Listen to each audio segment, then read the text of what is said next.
morning, everybody. Happy Monday.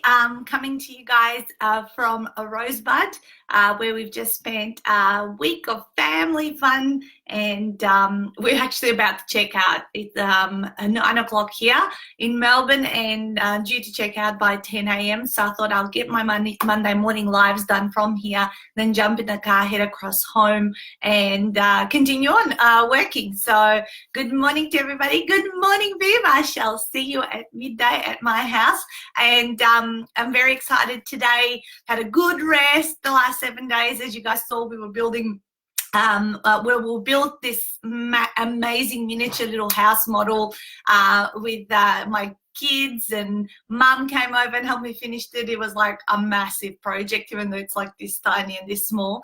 Good morning, Moana. Great to see you as well. I saw your second edit of your manuscript come in, which is going off to back to your editor. And we built a jigsaw puzzle as well, 1,000-piece jigsaw puzzle. I know how many people contacted me. Where do I buy this? Wish app, right? Guys, I bought a second one that we're going to do on our USA trip during our White Christmas in Utah this year. So, yeah, so have had an amazing week. I'm so ready for this week, because this week is group book launch week. Friday, 4th of October at 7 till 10 p.m. at the Sporting Globe. We're doing, I think, our 12th or 13th group book launch, which is really exciting. Good morning to everyone that's joining on. And then as I was sitting around last night with Stuart, then I said, what am I going to talk about in my life tomorrow? And we thought, why not talk about this particular topic, which is something that has been something that I have been mastering for the last 10 years as a small business owner, because when we start out, we tend to absolutely be on around the business 24/7, probably for the first two, 3 years, I would say, and even it progresses on as well, but we get better and better and better at managing and protecting our time when it comes to running our small business, so that we can ultimately live the lifestyle that we signed up to live by being a small business owner.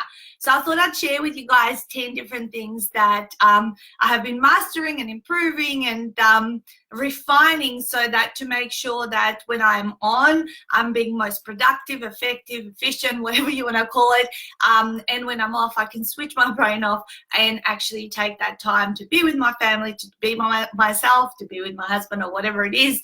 And therefore, you know, feel like there's like, you know, I can go in and out of these two worlds quite easily and still be running the business successfully and profitably and productively and all that kind of stuff. So no particular order. These are the 10 things, strategies, whatever it is that you want to call them, I will take you through this morning. And if you have some other things that you do in your own life of how you protect your time and how do you set boundaries around what you do, I would love to hear it, because I'm always up for new ideas in terms of how I should be, you know, managing my time, because we're living in a super busy world where so much is going on, and we're quite overwhelmed with information, with requests, and everyone wanting everything, you know, in a 5-second response and all that kind of stuff. All right, so here we go. Number one on my list, as I said, no particular order. I just did a brain dump of these last night as I was sitting on a Sunday evening just discussing things moving forward with Stuart. But how important it is to set working hours for yourself. So that's my number one, setting working hours, because when you begin, yes, it can feel like everything is 24/7, but it's really, really important. And this is why I guess huge organizations and people working for corporates and all that sort of stuff have working hours for the employees, because it gives you a starting point, it gives you an end point. And if you have got that time block for work, for running your business, that is the time where you need to focus and be present and be the most effective and productive and just really get a lot of shit done. Because if you kind of don't have a set working hours, things can linger on, progress into the evenings. You know, you might start working from your bed. I know some of you have done this, and I have done this as well, where you know, I have found myself in my bed till 11 o'clock in the morning, you know, still you know, doing stuff, and haven't even really gotten up to do my exercise, shower, and all that kind of stuff. That was happening a lot more in the early days. So what's really, really important is like to figure out what's going to be your morning routine and what is going to be your starting time, right? So for me, it's not necessarily that I have to start, say, by 9 a.m. in the morning or 8 a.m., whatever it is. It's just that I need to complete my morning routine. And, you know, that is exercising, having a shower, you know, doing my makeup, having something to eat, whatever it is, tidying up the house, making the beds, all that kind of stuff. Complete my morning routine, and then I can start. And that might alter whether it's an 8 a.m. or a 9 a.m. start, but it's around that time that I normally do. So set working hours for yourself is really, really important. And sometimes, yes, you might need to work around the clock if it's a busy period within your business, but generally I would say 80% of the time you should be able to manage within those working hours, so that you can then also have your family time in the evening, be able to have dinner with everybody and all that sort of stuff. And yes, when periods of busyness occur, of course you're going to work the extra hours. I'm not saying don't put in the extra yards and all that sort of stuff. That's super important, especially in the early days. Probably say work around the clock, but as time goes on, set the working hours, and you will find yourself that you get a lot more stuff done. Okay, number 2, out of office emails. So I started using out of office emails for the last couple of years, but lately also I have, in the last 2 months, I have been setting up out of office emails from 5:30 p.m. on Friday afternoon till 8 a.m. on a Monday, just because I think also that gets me into the mindset, okay, we're entering into weekend mode. I don't need to be answering and looking at things every 5 seconds or every 2 or 3 hours. And trust me, that would have been me years ago. So I'm just kind of saying, you know, this is what I would do. And also at the same time, what I'm doing is I'm teaching people how to treat me and where the boundaries are and how I protect all of that. So out of office emails, definitely if you're going away for extended periods of time, or as I said, of late, I've been setting them up every week for the Friday from 5:30 p.m. to say that, you know, we're having a breather, you know, hope you're having an amazing weekend, and we'll get back to you first thing Monday morning. And that's been really, really good, so that, you know, I'm not feeling that I have to be on every single day, every single hour of of my time, and so that I can be more present, not just to my clients when I'm on for the working week, but then also for my family when it's the weekend. So out of office emails, get them going. Also make sure that if you are going away outside of the country, that your voicemails are also set up correctly, and people, you push people towards emails so that you can respond to them, but take that time for yourself so you can recharge, because you're going to get a lot more done in those first couple of hours on a Monday morning than if you were sort of having been disrupted over the weekend. And sometimes multitasking, so say for example you're having your weekend and you're multitasking being with your family and doing business stuff, and multitasking being with your family, and so on, that can actually make you really, really ineffective, and you will complete things a lot slower. So that's my second tip, is set them up, and especially when you set them up, you're also kind of making a little contract with yourself. Okay, I'm saying I'm out of office, so you know, just step away from this and come back and focus on it on Monday morning. All right, number 1. Number 3, actually, it kind of leads in from this one, is that protect your time with your family. So if you are going to go away with family, so right now it's been school holidays week, and we have been together, you know, for the whole time. How does everything go on during the weekdays? Well, when you get to the point in business, and this is point number 4, is outsource your tasks or your communication when you can, so you can have the time away. Okay, so initially you might outsource it to a virtual assistant and train them up in 90% percent of the way they would need to respond to certain messages and all that kind of stuff. And then as time goes on, you might get yourself a personal assistant and so on, so that the majority of the communication that comes in, and so long as you have written your system, so this is, I guess, another way of setting your boundaries is and protecting your time is to write your systems so that you can outsource them to a personal assistant, a virtual assistant, so they can take care of most of it, and then maybe you need to be asked certain questions, for unusual things that have never happened. Good morning, Lindy. Speaking of virtual assistants, my two assistants are watching this live because after this, I will be jumping in a car, driving home, and everything that needs to go around this live, which is to take the live off Facebook and upload it onto my YouTube and put it up as a podcast and all that kind of stuff. All of that happens because the system is there, and that's how we spread the content across different channels. All right, so that's number 4, is outsource, so that you can take time away and so that you're not disrupted around your family time when you need to be having that recharge. All right, number 4, focus and stay productive during office hours by using to-dos and checklists. So this is what I said, stuff builds up, say, over a weekend, and everyone's super busy, clearing their inboxes on Monday morning and all that kind of stuff.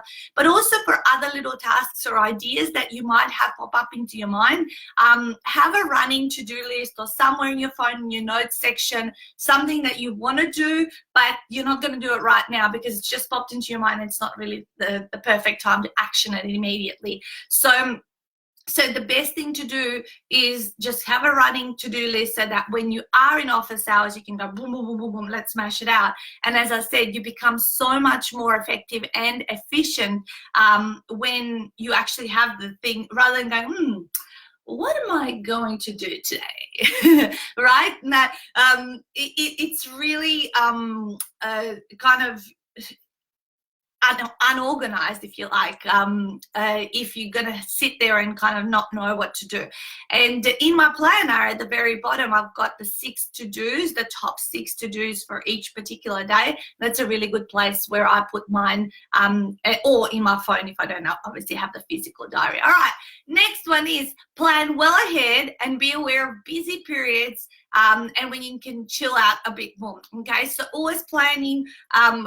Well, we plan almost 18 months in advance in terms of when all of our events are going to be happening and how everything leads into one another. And we kind of know when busy periods are coming, and we know when we can actually take the foot off the pedal and just be maintenance mode or whatever it is that you want to call it. But planning well ahead is how you end up setting boundaries, how you plan for your time off, your holidays. Like pretty much people, we've been meeting and catching up with people lately, and we're already saying all the things that we're going to be doing in 2020. So we're running on at least 12 to 18 months ahead of, well, we've planned what's going to happen. So when people say to me, oh, Nat, I see you all the time, you're going on this holiday, you're going on that, and you know how that happens? That happens because everything's been measured, tested in terms of when are the best times to be running our business related events,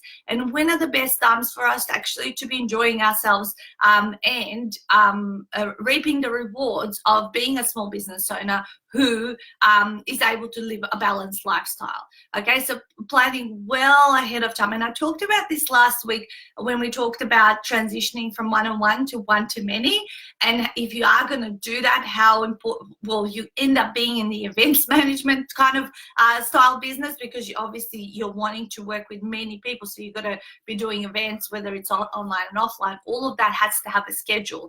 And in order to run all of that kind of stuff, you need to be preparing, pre-promoting, and doing all that stuff well in advance of those particular events. All right, so plan well ahead of time. Okay, so the next one, number 6, is turn off your notifications on your phone. Okay, so the only time that I know if there is something to be looked at on my phone is when I go in to check it. Whether it's going to the emails or going to my messenger or going to even my team project management stuff. So my phone doesn't actually beep at all. Actually, my phone is permanently on silent. permanently on silent. It's got this flashlight that's set up, so if there's anything that happens in terms of a phone call or a message, SMS, it'll flash at me, and I will see it, of course. But I don't have anything that comes up consistently. Oh, here's a messenger notification, here's another email's coming to your inbox. And I've done that now for 5 years, and I haven't had them on. Only if I check it, I see that there is stuff on there, so therefore I'm not getting constantly distracted and taken away from the things that I need to be focusing on. So that's a really, really big one, and it's not a hard one to do. You get used to it, and then you have your 2 or 3 main areas that you need to check, and then you can in bulk respond to people, which means, again, you're not multitasking. You're kind of having a cluster of activities that you're doing at one particular time. All right, let's have a look at the next one. The next one here is lose yourself in projects. So as I said, and I spoke about this at the very beginning of the live, I talked about, you know, being away for a week and doing a puzzle and a house model and all that kind of stuff. Losing yourself within projects that are not related to your business, it's really like a holiday for your brain. Because you are focusing on something that is, you know, just for you or just for your family, and doing little things like that, whatever it is, you know, does make you recharge and then have a sharper mind and focus on then your business related kind of stuff. So that's been a really good way. And also what it does, it stirs up creativity within you, because when we are having spontaneous time or unplanned time or time where we know, you know, we're not focusing on problem solving, or we might be problem solving around the project we're doing, but not around, say, the business, we also start to get in some new creative ideas that pop up. And this is why taking holidays is so important, is because when you're on holidays and your brain's gone to pasture, it's when you give the space for new stuff to come in, or you start creating within your mind. It is in productive, in focused time that you end up being productive, and you're doing, you're task orientated. Whereas in spontaneous time is when your creativity starts to develop, and you start to, you know, come up with new ideas and new ways of doing things. Actually, speaking of that, Stuart and I just came up with an awesome idea last night as we're sitting around on a Sunday night after having had the week completely off, and we started coming up with something that we want to launch in 2020, which, of course, I'm not going to say anything about today, but that was a result of just, you know, kind of having had the time to take rest and then, okay, reset and go, how are we going to go moving forward? All right, let's go with the next one is, and the next one is communicate with your clients or with people around you on how to treat you. We train others how to be towards us, right?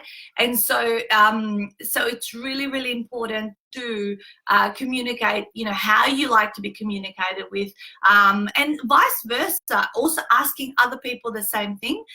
What we do at the end of our retreats, when we say, okay, well, you know, we have your accountability calls scheduled. How would you like to be communicated with? Is it email? Is it text message? Is it phone? Is it Facebook? You know, and they tick what they want, and that's the way we are going to reach out. Similar thing, you know, if you're working with other people, or you know, that two-way relationship, you know, you can actually tell them, look, the best way to reach me is via email.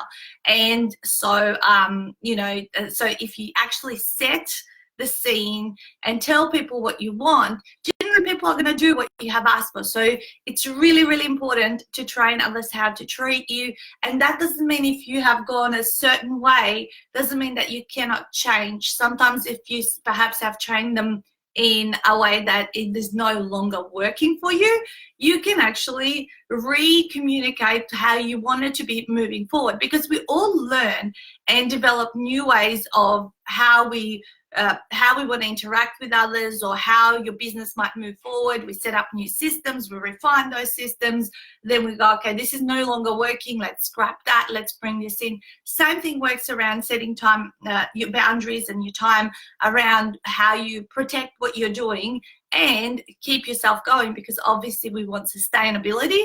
And if we don't have our time protected, then sustainability and longevity will not occur in your business. And we see a lot of people burn out and say, I'm going to take a step back. I'm going to just, I just need to, you know, reset and really rethink what it is that, you know, I want to be doing moving forward. So really, really important to communicate how you want to be treated by others, and don't be scared to change those rules along the way if you find other things are working better for you, or how you want to approach it differently moving forward. All right. And number 10 is keep your inbox at 0. Okay, your email inbox at 0. Nothing more annoying. And this is, again, I'm not talking about replying, keeping your inbox in 0 every 5 minutes or every 2 hours. As we said, out of office emails on Friday until Monday morning, Friday 5:30 p.m. till Monday 8 a.m. and then you can catch up on all of that. But what I'm saying is, if you're one of those people that has an inbox that's sitting at 30, 40,000, I have seen as many as 98,000 emails in someone's inbox. Now that in itself is something that would create a lot of frazzle and unclear mind in my world. Right, this is only I'm talking from my own perspective. I know when I have dealt with all the communication and everything has been taken care of, and I'm on top of it by the end of each of the working days, it feels amazing, because I know that there's nothing pending. Everything that I've set out to achieve, and if there's new to-dos or things to be done, we can always move them across to the following week, or, you know, set things up obviously that are not super urgent. But definitely keeping your inbox at 0 is one thing that I have found has worked amazing over the last 10 years. It wasn't something that I was crap at. I have always been a quick responder and all that kind of stuff. It's just setting some specific, you know, boundaries around it with the out of office emails and all that kind of stuff has worked even better now for me in terms of being able to focus on my family and switch off the business and all that kind of stuff. So all of these little strategies didn't come, you know, overnight. It was little realizations along the way, watching how other people are doing it and kind of going, okay, you know, or even learning from my husband. Like, Stuart's so good at being able to switch off over the weekends, whereas I was really crap at it. I just felt like I always needed to be there. I always needed to be, you know, almost like I was always on alert. I go, how does he do that?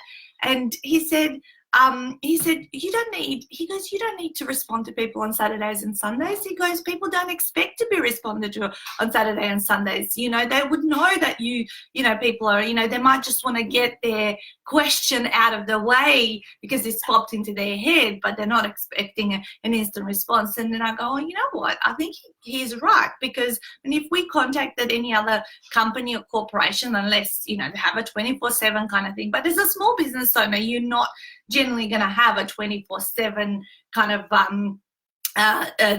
ability or people or team that's going to be on, you know, every single minute of every single day. So, you know, people would understand that. And I thought, you know what, I think he's right.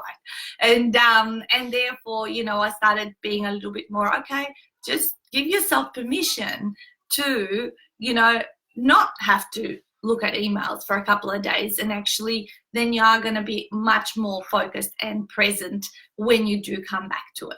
All right, guys, so that's it. That's what I wanted to give you. I'm just going to take you through a summary of the 10 in case you guys have joined this call a bit later, and take you through it. I've been looking up, my phone had all the 10, that's why I've been looking around this side. Okay, so here we go. So number 1 was choosing your work times. So having specific start and finish times within your schedule as a small business owner is really, really good for you. Out of office emails, set them up and use them even weekly. You know, get into the mode of setting them to start at 5:30 on a Friday and finish at 8 a.m. on a Monday, and then keep your inbox at 0, which was the last one, but I'll throw that one back in there. Number 3 was protect your time with your family so that you can focus on them. Outsource so that you don't have to, so you can take time away properly, right? So teaching other people how to outsource, you know, how to do what you do, how to respond, and that's all about setting up systems, right? Focus and stay productive during working hours, using to-dos and checklists. So when you sit down, you know what you're doing and you're not kind of going, oh, what am I going to do today, right? Kind of thing. Plan well ahead and be aware of busy periods and when you can chill out. So planning 12 to 18 months ahead what your business schedules, strategies, sales periods, all of that's going to be. Turn off notifications on your phone, so off on Messenger, off on emails, off on everything pretty much. Every time I get asked, do you want to turn on, and your phone keeps bugging you, keeps bugging me every 5 seconds on, not 5 seconds, but it bugs me in terms of every time I open an app, oh, do you want to turn your notifications on? No. So do that and you're going to feel a lot more, and turn your phone on silent, like, or vibrate, whatever it is, you know, because nowadays, well, most people do have them on silent. I don't know if you've noticed, but in the world, if you go out, you know, you hardly hear anyone's phone ringing anymore because they're either on vibrate or they have the flashing light. Lose yourself in projects so that you can develop your creative juices. So that was about, you know, doing puzzles or whatever, building stuff or whatever, something that's going to be over a particular time. You've got to focus on something else to help you switch your brain off. Communicate with your clients on how to treat you, so you train others how to treat you, and don't be scared of changing the rules along the way as to see what fits better within your own life. And last of all, keep your inbox at 0, which is what I said further up, because that's going to keep you a lot more sharp, focused, productive, and really on track for what's to come. And each day it's a fresh, new, clean slate, and your clients and the way you do customer service will be thoroughly appreciated and recommended and all that kind of stuff. So I hope today has been a valuable little hints and tips. For those of you that have watched it, Moana, as you said, she has dropped out while traveling. All good. If there is certain things that you do in your life to protect your time and set boundaries around your communication as a small business owner and all that kind of stuff, I'd love to know them. So put them in the comments, because they're all extra little things. I go, oh, I could try that and see how that works. In the meantime, have an amazing week ahead. It's a fresh new week. It's the second week of school holidays here. We're heading home and we've got the grandparents on entertainment duty the next few days before the kids go back to school next week. And next week, we are heading out to the Philippines on Tuesday for our very first annual Ultimate 48-Hour Off That Team Conference.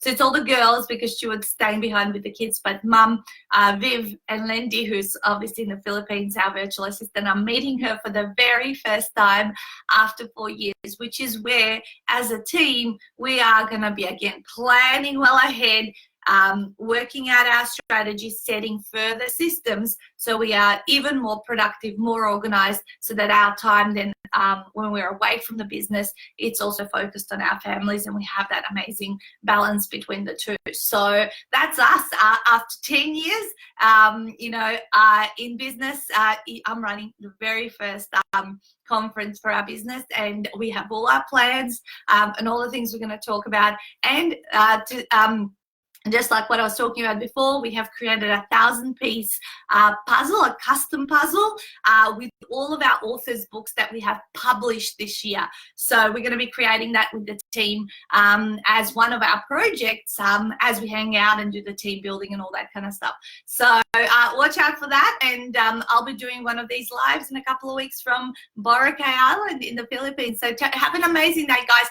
Go smash out your business goals, but at the same time, make sure you clock off at a particular time and stay focused, and always remember to look after yourself, because as a small business owner, if you're not well, nothing is going to be well, and it translates in all areas of your life. Have a great week. Bye, guys.